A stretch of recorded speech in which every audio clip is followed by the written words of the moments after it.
आखिर क्यों एक भाई अपनी बहन का कंकाल लेकर पहुंचा बैंक? ओडिशा के एक छोटे से गांव में एक गरीब आदिवासी रहता था जिसका नाम था जीतू मुंडा। वह अनपढ़ था और मजदूरी करके अपना गुजारा करता था। उसकी एक बड़ी बहन थी कलारा मुंडा, जिसने अपने मवेशी बेचकर बैंक में लगभग 19 से 20 हजार रुपये जमा किए थे।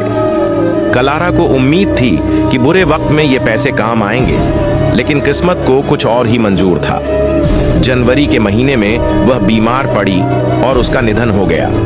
बहन की बीमारी और अंतिम संस्कार के कारण जीतू मुंडा पर काफी कर्ज हो गया। उसने सोचा कि अगर वह बहन के जमा पैसे निकाल सके तो उसके कर्ज चुकाने में आसानी होगी। लेकिन यहीं से शुरू हुई सिस्टम की वह कठोरता, जिसने एक गरीब इंसान की उम्मीदें तोड़ दी। जब जीतू बैंक पहुंचा तो अधिकारियों ने कहा, पैसे ऐसे नहीं मिलेंगे, पहले अपनी बहन का डेथ सर्टिफिकेट लाओ।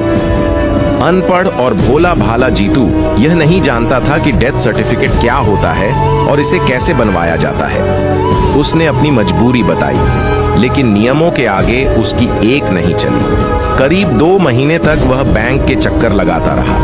हर बार उसे खाली हाथ लौटना पड़ा। एक दिन जब वह फिर बैंक पहुंचा और अधिकारियों के सामने अपनी परेशानी बताने लगा तो उन्होंने तंज कसते हुए कहा, अगर कोई कागज नहीं है तो उसी को ले आओ जिसके नाम पर खाता है। यह बात जीतू के दिल में चुभ गई। वह सीधा अपनी बहन की कब्र पर गया।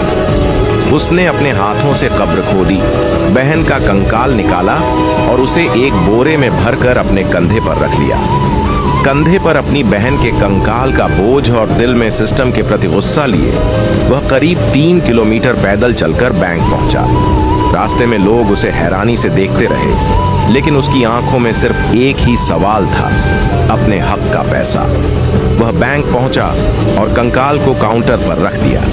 यह भयावह दृश्य देखकर बैंक में हड़कंप मच गया। जो अधिकारी 2 महीने से कागज मांग रहे थे, उनकी हालत खराब हो गई। उन्होंने घबराकर तुरंत कहा, भाई, हम तुम्हारे पैसे दे देंगे, बस इसे यहाँ से हटा लो।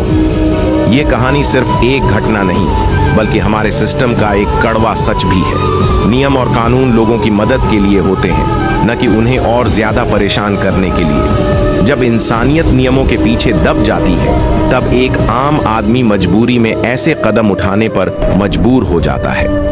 हमें यह समझना होगा कि कानून के साथ साथ करुणा और संवेदनशीलता भी जरूरी है, ताकि किसी और को ऐसी पीड़ा न झेलनी पड़े।